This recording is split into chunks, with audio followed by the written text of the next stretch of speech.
Hey, what's going on, friends? Hope you're having an amazing day. This is Paul Hutchings coming to you with a quick episode of The Good Parts, a daily social media show where I go live once a day, Monday through Friday, to share one good part from my life and/or business in an effort to help as many people as I can, myself included, live great lives. And in today's video, I'm directing this specifically to parents because I had something I had something cool happen this morning with one of my kids, and it reminded me of one of the most powerful personal development lessons that has not just helped me in my business career, but also is transferring over to my kids. So I'm going to share this little experience that I had this morning. I recorded a video of an interaction that I had with my youngest son, and then I'm going to share the principle.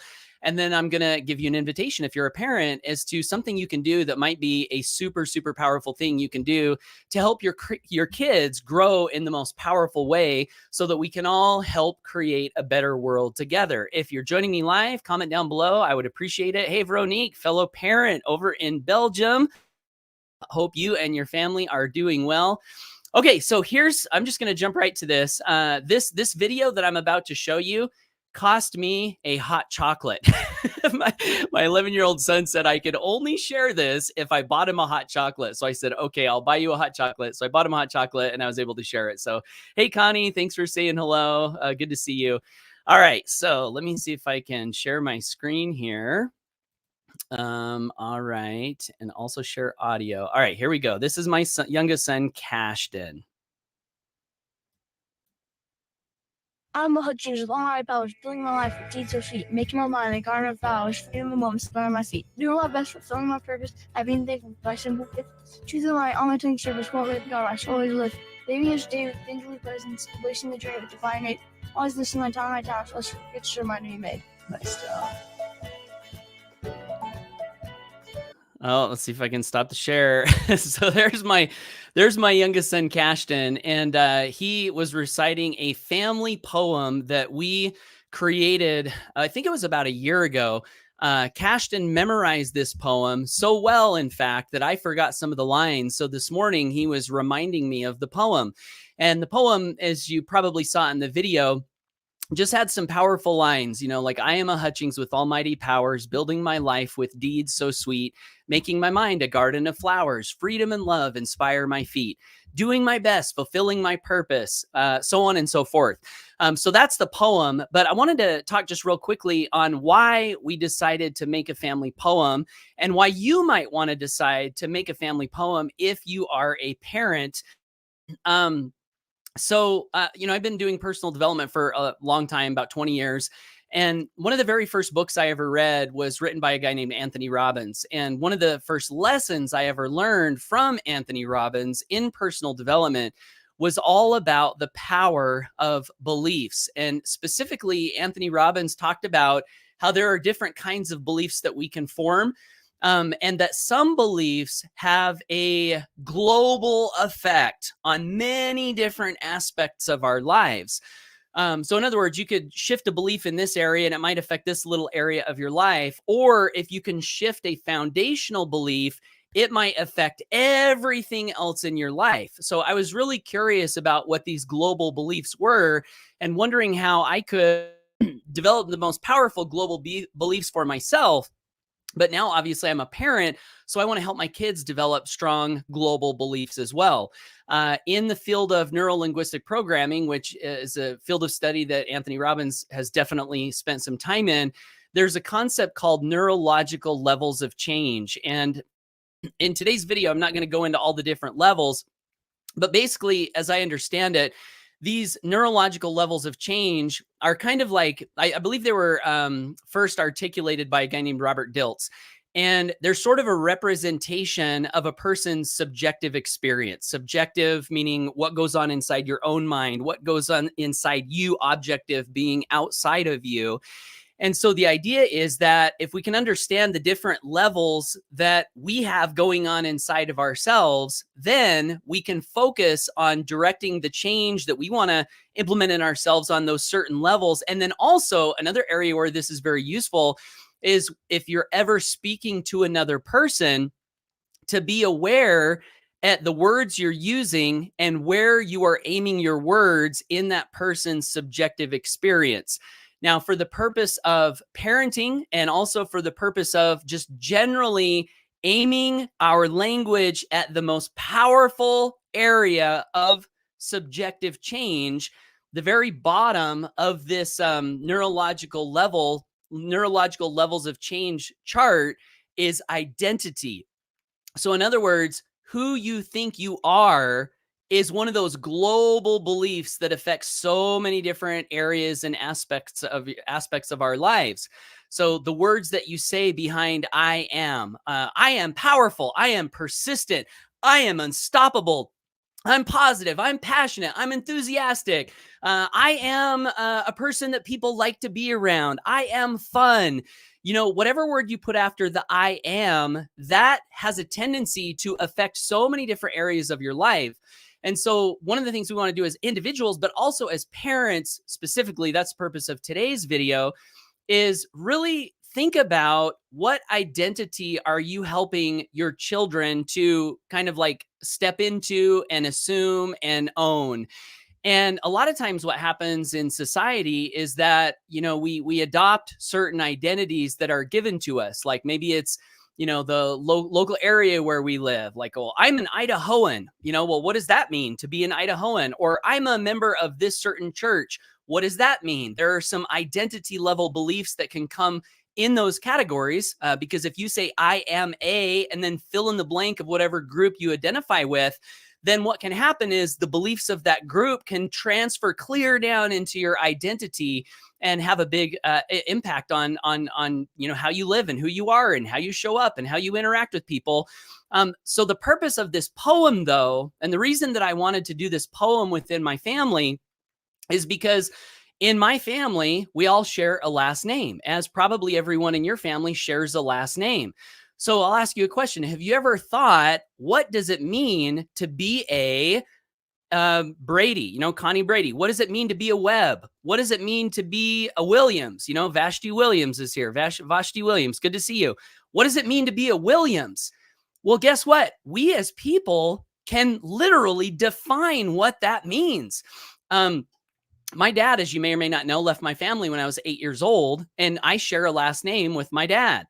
And beyond that level of ancestry, with that family name, I don't really have anything to go above that, because there was a name change. My dad was adopted, so on and so forth. And so if I'm looking at what does it mean to be a Hutchings, if I look at my dad, he had some positive qualities for sure, but he also struggled with drugs and alcohol, left my family when I was 8 years old because he was dealing with his own demons. So when I say, what does it mean to be a Hutchings? Well, I could say, well, apparently that, that's what it means. That's what my dad did. Or I could say, no, I can choose what it means to be a Hutchings. And then I can define that for myself and I can build that identity, not just for myself, but if my family is open, I can transfer that identity to my family, to my wife, to my children, if they want to accept it through some sort of a statement. And that's why I decided to create a family poem and encourage my kids to memorize it and to do the best that I could to build a powerful identity within those lines. So we came up with this family poem. All my kids, memorized it at one point, but Cashton, he really like solidified it and he can just rattle it off quick. So with that, now that you kind of understand a little bit of the reasoning behind why I decided to create the poem, I want to play this poem one more time for you and invite you to pay attention to the lines.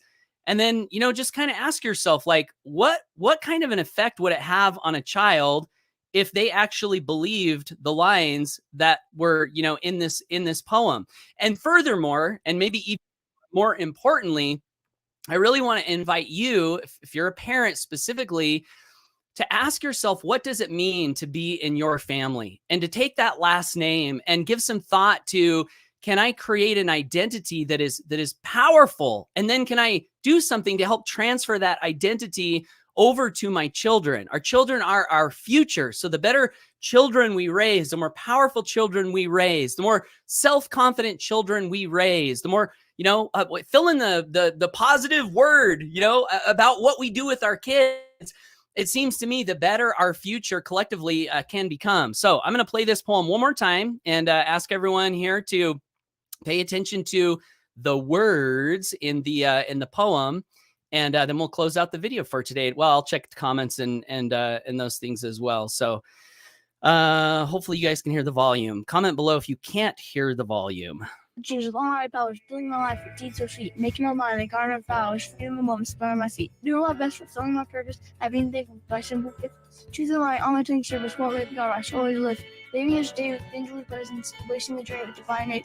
Always listening my time, let's forget to remind me made. Nice stuff.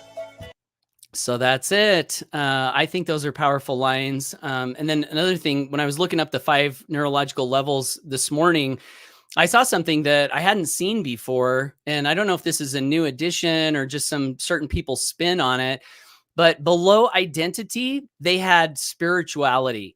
So I think that's worthy of thought. You know, I'm not here to preach any specific form of spirituality to you guys. However, one thing that I will say is that as I've reflected on my identity and as I've reflected on how can I help my children have the most powerful identity, and as I've reflected on how can I help people around me have a more powerful identity, one thing that has bubbled up in my mind is the concept that if we can connect who we are to a higher power in some way, if we can connect who we are to divinity, if we can connect who we are to the Almighty, then maybe some of those qualities of what we ascribe to a higher power can kind of like inherently fill our identity and help us be even more powerful. There's a song that we always sing in the church that I go to, and I learned it as a kid. And the lines were as follows: I am a child of God. I am a child of God. Lead me, guide me, walk beside me, help me find the way. You know, and just that line, I am a child of God. Regardless of what your religious beliefs are or of what you think about the divine or God, think about like how powerful that can be to connect your identity to something bigger than yourself, something greater than yourself. I think that's a good thing to think about when you're thinking about identity. So I guess the point is, give some thought to this if you haven't already. And if you've got a family, I'd love to give you an invitation. Create a family poem. You can even use AI to help you. You can edit the lines. You can think of some qualities that you want to ascribe to your family. And I think this can go a long way in helping kids be their most powerful selves. So with that, I do want to, before I get to the comments, just give you an invitation. If you're finding me for the first time, I do these episodes every day, Monday through Friday. You can subscribe to me on social media if you want to see my content, maybe in your newsfeed a little more. And also, if you want to get more from me every day via email, I do have an email newsletter that I usually mail every day with tips and ideas on how to be your best self, how to grow an income from home. One of the things that I really appreciate is the fact that I started a home business many, many, many years ago when I was living in a single wide mobile home. And one of the things that I desired in my heart when I started that business, I can still remember, is I wanted to be with my family more. I didn't want to have to leave my family every day, be gone for 8 to 10 hours every day. I wanted to be a present father. I wanted to be a present husband. And so I started this home business, and now here I am, years later. And, I still work. I still build things and do things and serve people, but I have a lot of time to be with my kids and to be with my wife and be home because I work from home. It's one of the best decisions I ever made. And so I actually created this little webpage this morning to introduce families to the idea of growing a business from home. So if you visit myfreedomfamily.com, you can see the business that has allowed me to create a ton of extra time and money so I can be a better husband and dad by spending loads of quality time with my wife and children instead of chasing that dollar all day, every day, right? So myfreedomfamily.com, you can check out the business model that has been a huge blessing for my family. And also, whether you like the business or not, that is a door that can get you on my email list. So Invite you to check that out. And with that, I'm going to check the comments here and see what you guys are saying and thinking. Vashti says, I am amazing. Yes, you are. I agree. Delroy says, hey, Paul Hutchings. Hey, Delroy. Good to see you. Roger Boothby says, I am a Boothby, a hardworking family of farmers, no longer farmers, hardworking digital creators. Very cool. That's some good examples. Thanks, Roger. Appreciate that. Bill Fever says, hi, Paul. Hi, Bill. Good to see you. Dave Anderson says, hello, Paul. Hello, Dave. Good to see you. Hope you're having a great day. Dave says, congratulations on your bench advancement. Thank you so much. I'm still so pumped about that. I cannot believe that I bench pressed 260 pounds. And I'm in a hardcore routine over the next 30 days because I want to see if I can increase it by another maybe 20 or 30 pounds before our event. So yeah, I appreciate you noticing that and shouting me out on that, Dave. Delroy says, great newsletter. Thank you. Appreciate that. So Delroy is a subscriber to my newsletter that I mentioned. Thank you, Delroy. I appreciate that so much. Connie says, thank you. You're so welcome. Thank you for tuning in. Veronique says, we are Van Dam, the family that will teach the kids how we can do it differently and grow more, teach more, and learn more, the things you don't learn at school. The way to become a person that is powerful, know who they are, and in a way to be proud of. I am enough. Ooh, I love that. Way to go, Veronique. Those are beautiful, beautiful lines. Connie says, you're always such an inspiration. Thank you. I try. I do my best. So I appreciate that. It means a lot to me to hear those words. Delroy says, congratulations, Roger. So there you go, Roger Boothby. Got a shout out from Delroy. And Connie Brady says, I've come down a long road. I recognize you for that, Connie. And I can feel some of the emotion in that sentence. And just want to say, keep walking the road, keep walking the road. Many of us have come down, long roads with stumbling blocks in the road. Sometimes we've been kicked to the side and maybe felt like we were forgotten. Sometimes we're laying on the side of the road and we don't know if we can get up and keep walking the path. But you are walking the path. You've gotten up in those times where you got kicked down. And I see you being a powerful person in the world, Connie. So thank you for your example. And that's what we all got to do. Keep walking the road and getting better. Then do the best we can to make the path a little easier for those who are walking behind us, I think. So anyway, that's it. Thanks for tuning in. Have an awesome day. If you have anyone you're connected to who's a parent who you think might get value from this episode, I'd love to invite you to share it so that we can spread the good, right? Spread the good. So, all right, guys, take care and bye for now.